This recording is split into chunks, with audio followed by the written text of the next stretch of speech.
Tapi kadangkala kalau tidak itu diselesaikan kemana-mana. Nah, Rasul kemudian selesai berdoa, beliau pulang. Rasul tahu ada Aisyah. Karena Rasul punya mukjizat bisa melihat apa yang ada di belakangnya. Sebagaimana dalam waktu sholat beliau tahu apa yang ada terjadi di belakangnya.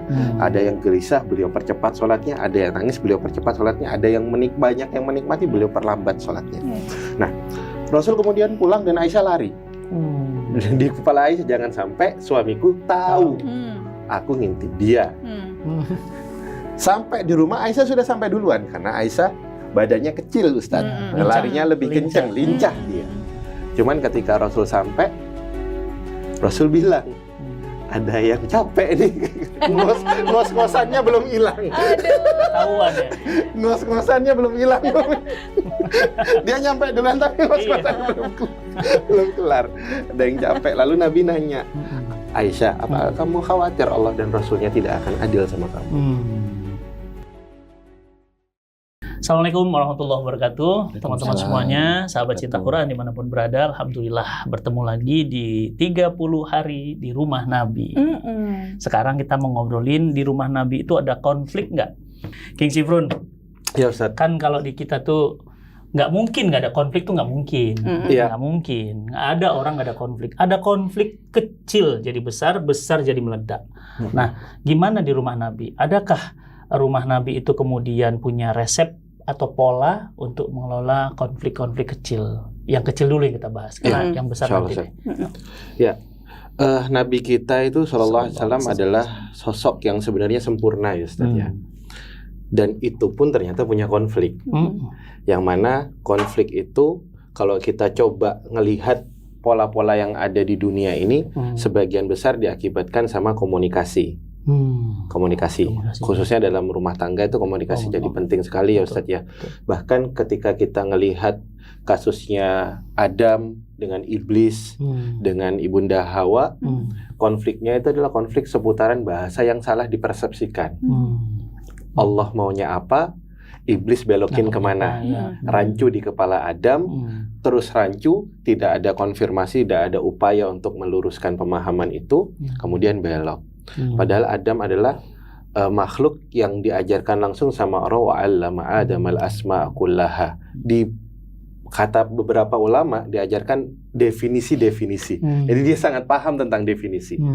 Sedangkan hari ini kita itu sering konflik secara bahasa dan secara definisi. Maksud dan definisi itu PR-nya itu kan banyak sekali. Contoh misalkan hari ini ada sekelompok petinggi negara bilang perdamaian, padahal definisi yang bukan perdamaian. Perdamaian yang gimana? Perdamaian yang mana? Padahal yang dia lakukan bukan perdamaian. Konflik definisi, bahkan perang yang global sekalipun PR-nya dari bahasa, apalagi termasuk dalam rumah tangga. Nah, ada upaya dari Nabi untuk menghalangi itu, Ustaz. Karena setan senjatanya ada alladzi yuwaswisu fi sudurin nas. Asumsi dari suami istri yang kerap dibisikkan menjadi asumsi yang salah. Misalkan ada satu fragmen, satu kehidupan Nabi ketika Rasul terbangun dalam tidurnya di tengah malam Sya'ban, lalu beliau ingat dan bergegas lalu pergi. Aisyah yang istri yang sangat waspada dan sigap melihat suaminya pergi, dia bangun. Jadi saya juga bertanya-tanya kenapa kok dalam sepersekian detik Aisyah itu sadar suaminya bangun. Aisyah ikut bangun. Dan diikutinlah Nabi Muhammad SAW itu, dibuntutin. Ternyata Rasul pergi ke makam Baqi. Beliau mendoakan para sahabatnya, beliau kemudian malam-malam.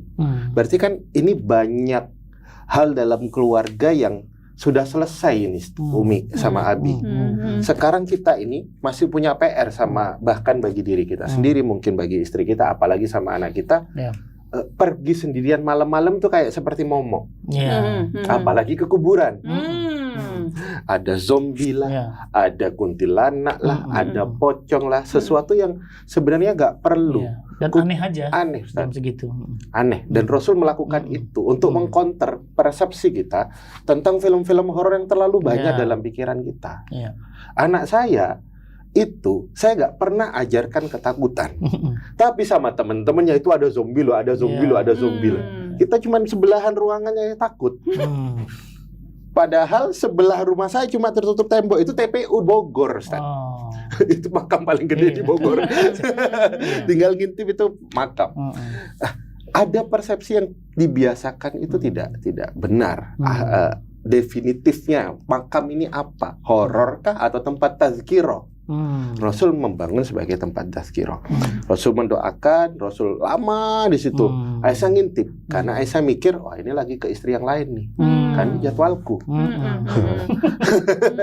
Beda rasanya, beda curiganya. Beda curiganya, Ustaz. Tapi kadangkala kalau tidak itu diselesaikan kemana-mana. Rasul kemudian selesai berdoa, beliau pulang. Rasul tahu ada Aisyah. Karena Rasul punya mukjizat bisa melihat apa yang ada di belakangnya. Sebagaimana dalam waktu sholat beliau tahu apa yang ada terjadi di belakangnya. Ada yang gelisah, beliau percepat sholatnya. Ada yang nangis, beliau percepat sholatnya. Ada yang banyak yang menikmati, beliau perlambat sholatnya. Nah, Rasul kemudian pulang dan Aisyah lari. Di kepala Aisyah, jangan sampai suamiku tahu aku ngintip dia. Sampai di rumah Aisyah sudah sampai duluan karena Aisyah badannya kecil, Ustaz. Larinya lebih kencang, lincah dia. Cuman ketika Rasul sampai, Rasul bilang, ada yang capek nih. Ngos-ngosannya belum hilang. Ketahuan ya. Ngos-ngosannya belum hilang. Dia nyampe duluan tapi ngos-ngosannya belum kelar. Ada yang capek. Lalu Nabi nanya, Aisyah, apakah kamu khawatir Allah dan Rasulnya tidak akan adil sama kamu? Rasul nggak negur, Rasul tidak ngapaan sih kayak gini doang, hal sepele enggak. Sesuatu yang mungkin sepele bagi suami itu nggak sepele buat istri. Sesuatu yang sepele buat istri belum tentu ini nggak sepele bagi suami. Misalkan bagi kita ngelihat istri kita kan agak aneh, banyak perempuan-perempuan yang ketika nikah sama laki-laki bingung. Karena perempuan adalah makhluk yang bisa check out banyak barang dengan alasan barangnya lucu. Iya, betul. Lucu banget, betul.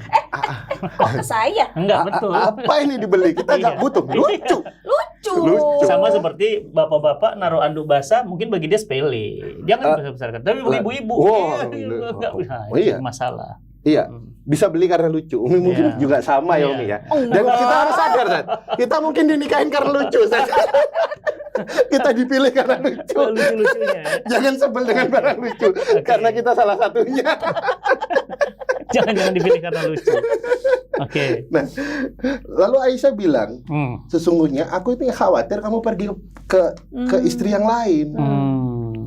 Maka Nabi bilang, ini malam tengah Sya'ban. Allah sedang menurunkan ampunannya. Aku ingin sahabat-sahabatku diampuni. Tidak ridahkah engkau aku menyediakan sedikit waktu malammu untuk Allah dan sahabat-sahabat kita yang sudah pergi duluan. Jadi ada di reframing, Ustaz. Tidak di blow up, rasa cemburu itu tidak dipanasin, tidak dipatahkan. Tapi di reframing sehingga Aisyah jadi ridho, jadi paham, jadi sayang, dan bisa meneruskan itu sebagai keteladanan tuh ke umat. Nah, hal-hal sepele ini Ustaz? Banyak dalam kehidupan Nabi, Ustaz, untuk memberikan penegasan apa yang sedang aku lakukan. Komunikasinya baik. Apa sih klarifikasinya itu Rasul baik. Bahkan pernah satu malam Rasul bergandengan tangan sama Sofia. Kan pakai cadar. Gandengan lewat depan sahabat, terus Rasul berhenti sama Sofia, bentar. Didatangi sahabat itu, itu istriku ya. Ini Sofia. Takutnya tangkapnya siapa itu? Takutnya tangkapnya aneh. Takutnya salah. Nah, itu hal sepele. Karena misalkan saya datang terlambat, misalkan sekarang mau podcast saya tadi terlambat. Saya nggak komunikasi ke antum. Mungkin tuh akan jadi asumsi kemana-mana, Ustaz. Dan memang ada komunikasi. Ada komunikasi tadi. Ada antum, para antum nggak nyampaikan. Nah, saya cuma sampaikan ke dia. Ini yang problem komunikasi Itu dia. Sumpama gak ada komunikasi. Asumsinya akan kemana-mana. Oh ini gak serius nih si Fru nih. Oh gak mau dakwah apa gak mau ke tempat sini ya? Atau kebanyakan Atau gak mau ketemu sama Fatikari? Bisa kemana-mana. Karena gak lucu. Bisa kemana-mana. Nah, itu hal sesepele itu. Kadangkala kita males untuk menyampaikan itu, padahal itu penting. Dalam rumah tangga, misalkan kita terlambat datang rumah, biasanya kita datang jam 5 sore udah di rumah, tiba-tiba jam 9 tuh masih belum pulang. Kan ditangkapnya beda-beda. Suamiku kenapa? Apakah dia aman di jalan? Apakah dia sakit? Atau mungkin ada istri yang berpikir apakah dia pergi sama cewek lain? Pasti. Kemana-mana. Asumsi itu penting, mikro. Yang mana asumsi yang tidak diklarifikasi secara benar bisa jadi makro. Bisa jadi makro. Dan itu terjadi ya di rumah Nabi, hal-hal yang mispersepsi bisa jadi masalah yang besar. Iya. Dan itu cara ngejelasinnya enak gitu. Kalau kita rata-rata biasanya ngelola konflik yang begitu, itu langsung kenapa keluar gitu ya, pakai nada tinggi gitu ya. Kamu gak percaya sama aku? Atau malah kayak gini, atau malah responnya kayak gini. Alah, kayak gitu aja, lebay banget sih jadi perempuan. Lah diikutin ya, biasanya begitu. Jadi akhirnya malah menimbulkan masalah yang lebih besar karena hal yang kecil itu dianggap sepele. Itu bagi tadi salah satu jadi pihak besar tadi. Akhirnya jadi besar gitu. Sementara Rasulullah dari yang kecil saja udah dipadamin apinya. Diberesin. Dan kita lihat kan banyak ini saat keluarga-keluarga yang hari ini selingkuh. Kalau dilihat track record, misalkan dia influencer, ternyata banyak hal-hal yang belum beres di konten-konten sebelumnya ini belum dikomunikasikan. Aku dituduh selingkuh mulu sama suamiku. Yaudah aku selingkuh aja. Nah ya sering begitu tuh. Sekalian katanya. Sekalian. Mungkin tuh bercanda, tapi itu harus dibicarakan dong. Setelah itu kok jangan dibiarkan.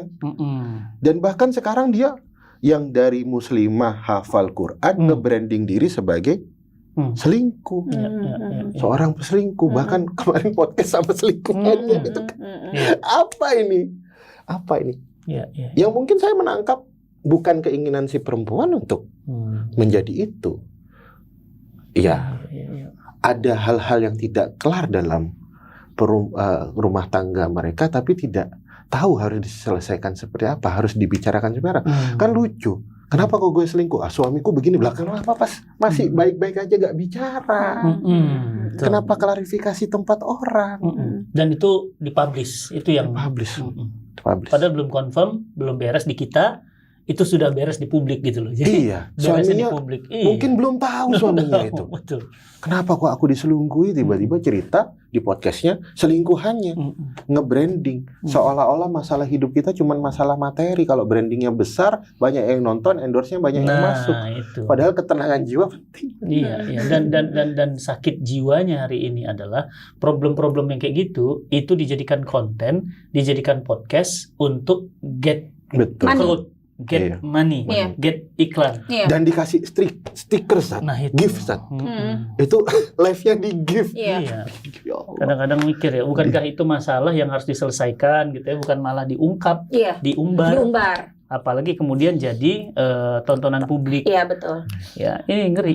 Sekarang banyak. Apalagi dalam dunia media itu kan bad news is a good news gitu. Jadi nggak usah ngasih santapan ke media manapun ya, online maupun offline gitu. Karena itu pasti akan digoreng banget beritanya. Dan kita sudah melihat banyak sekali konflik-konflik rumah tangga yang mikro-mikro yang dia disebar ke sosial media dan akhirnya jadi konsumsi publik. Ada sebagian yang mendoakan, tapi sebagian lagi syukurin loh gitu. Tuh. Terus yang kedua akhirnya menimbulkan ketakutan di rumah tangga itu.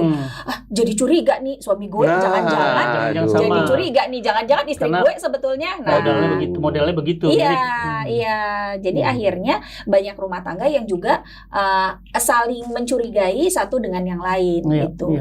Padahal curiga itu dia adalah jalan bagi setan untuk lebih mudah masuk dalam rumah tangga kan? Yang tadi was-was kan? Iya. dibisik-bisikin. Aku sih kalau kamu pergi kemana aja sih aku nggak pernah curiga. Kenapa? Soalnya dompet kamu kosong. Token ATM sama dia. Jadi nggak bisa curiga. Wajah kamu pas-pasan. Saldo nggak ada. Umur kamu udah tua. Terus apa yang mau diharapkan? Sakit-sakitan udah mulai. Apa yang diharapkan? Tuh, coba. Makanya istri saya tenang kalau saya pergi. Kenapa udah ada semuanya? Paling kalau pergi ke apotek ya, Iya, sama ke dokter. Itu doang. Sama bekam udah. Luar biasa ya, tuh umum udah ngebongkar apa yang jadi masalah di rumah kita. Jadi yang benar sih, dan ini pola bagaimana kemudian Nabi menyelesaikan masalah itu yang kita ambil. Zaman boleh berubah, rumah bentuknya berubah, desain boleh berubah, ya kan? Pasar-pasarnya juga berubah, gitu kan? Mungkin sekarang ada teknologi, tapi ada yang tidak berubah. Cara menyelesaikan masalah. Karena masalah dari dulu sampai sekarang sama. Betul. Mencuri dulu dengan mencuri sekarang sama. Selingkuh dulu dengan selingkuh sekarang sama. Zina dulu dengan zina sekarang sama. Nah, ini mestinya penyelesaiannya sama. Dan Islam datang relevan terus sepanjang zaman. Karena ada hal-hal yang tidak berubah.